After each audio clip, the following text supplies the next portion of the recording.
Assalamualaikum warahmatullahi wabarakatuh. Kembali lagi kita pada channel Imajinasi, channel yang sengaja dibuat untuk berbagi ilmu, pengetahuan, dan informasi. Pada video sebelumnya, kita telah membahas tentang bagaimana cara menilai sebuah investasi dengan menggunakan metode payback period. Pada video kali ini, kita akan melanjutkan pembahasan seputar bagaimana menilai investasi, namun dengan menggunakan metode yang berbeda, yaitu menggunakan metode net present value. Langsung saja kita pada pembahasan tentang metode nilai bersih saat ini atau net present value method. Sebelum masuk pada net present value method, kita tidak terlepas dengan dasar pemikiran sehubungan dengan investasi, yang mana biaya yang kita keluarkan sebagai bentuk investasi tetap akan dibandingkan dengan pendapatan yang nantinya akan diterima dari investasi yang telah kita lakukan. Apakah investasi tersebut memberikan pendapatan yang lebih besar daripada biaya yang telah dikeluarkan, ataupun sebaliknya, itu tergantung daripada masing-masing investasi yang telah kita lakukan. Nah, untuk menilai investasi tersebut layak atau tidak, kita bisa menggunakan net present value atau metode nilai saat ini, yang mana tetap juga membandingkan antara biaya dengan pendapatan yang akan diterima di masa mendatang. Atau dalam hal ini, nilai investasi dibandingkan dengan arus kas atau cash flows yang nantinya akan kita terima di masa mendatang. Hanya saja, arus kas yang nantinya akan kita terima di masa mendatang itu akan kita lihat berapa sih nilainya untuk saat ini. Sehingga metode net present value sebenarnya tidak terlepas dari yang namanya nilai waktu uang. Nah, berbicara tentang nilai waktu uang, kita tidak terlepas yang disebut dengan interest atau bunga atau tingkat suku bunga.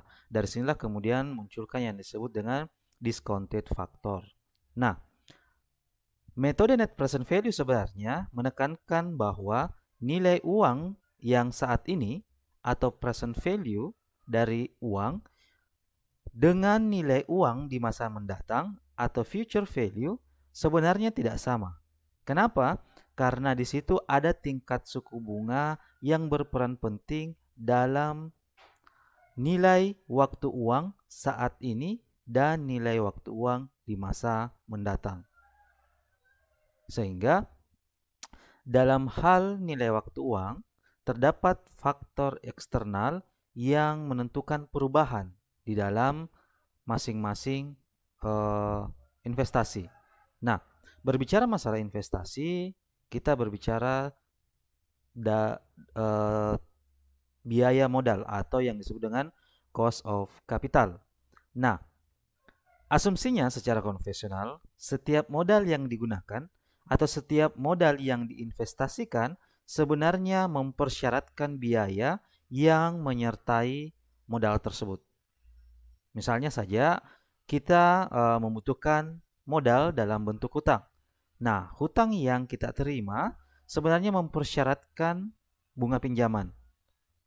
Atau misalnya modal sendiri yang kita miliki ketika kita investasikan sebenarnya kita mengharapkan yang disebut dengan laba.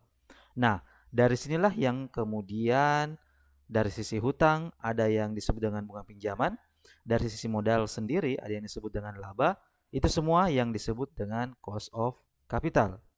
Nah, proses investasi mempertimbangkan adanya faktor bunga, faktor yang berlaku dalam mempengaruhi present value terhadap kas bersih yang kita terima setiap periode. Atau dalam hal ini ada yang disebut dengan discounted factor atau disimbolkan dengan DF. Adapun formulasi dari DF sama dengan 1 dibagi dengan 1 ditambah I atau interest pangkat T atau periode.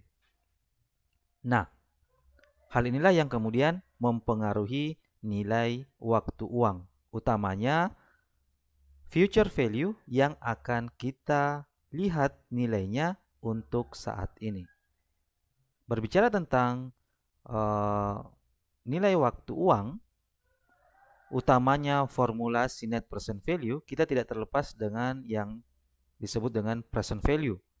Sehingga untuk menentukan berapa nilai dari net present value, kita harus mengetahui dulu formulasi dari present value itu sendiri. Nah, formulasi dari present value atau disimbol dengan PV sama dengan cash flow pada periode T dibagi dengan 1 ditambah I periode T. Formulasi inilah yang digunakan untuk menghitung berapa nilai saat ini. Nah, kemudian untuk masuk dalam perhitungan net present value,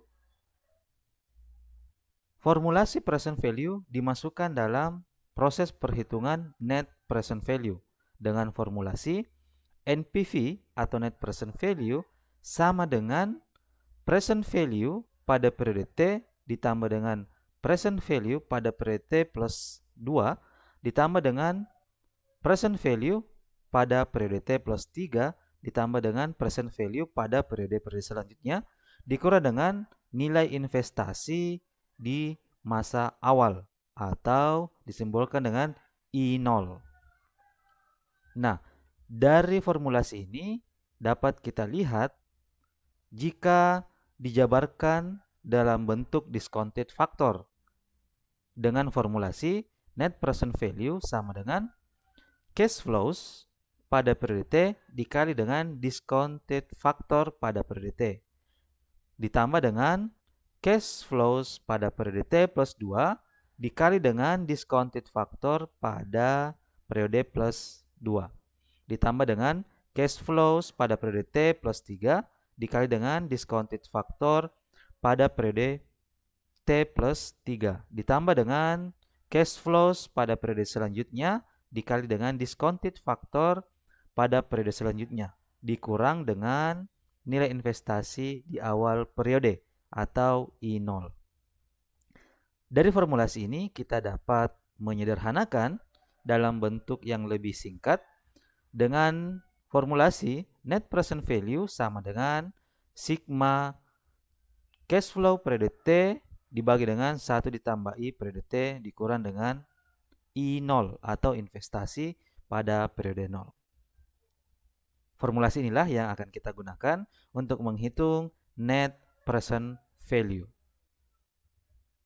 Adapun untuk melihat kelayakan atau kriteria kelayakan dari investasi yang kita lakukan dengan menggunakan metode net present value, yaitu yang pertama, jika nilai NPV lebih kecil daripada 0, maka investasi yang kita lakukan tidak layak untuk diterima. Selanjutnya, jika NPV sama dengan 0, maka investasi tersebut menjadi pertimbangan. Apakah investasi tersebut kita terima ataukah investasi tersebut kita tolak. Kriteria yang ketiga adalah jika net present value lebih besar daripada 0, maka investasi tersebut layak untuk diterima. Inilah yang kemudian menjadi kriteria dalam pengambilan keputusan apakah layak atau tidak layak sebuah investasi diterima dengan menggunakan metode net present value. Bagaimana cara menghitung net present value? Kita akan bahas pada video berikutnya. Terima kasih, tetap stay dalam channel Imajinasi, channel yang sengaja dibuat untuk berbagi ilmu, pengetahuan, dan informasi. Wassalamualaikum warahmatullahi wabarakatuh.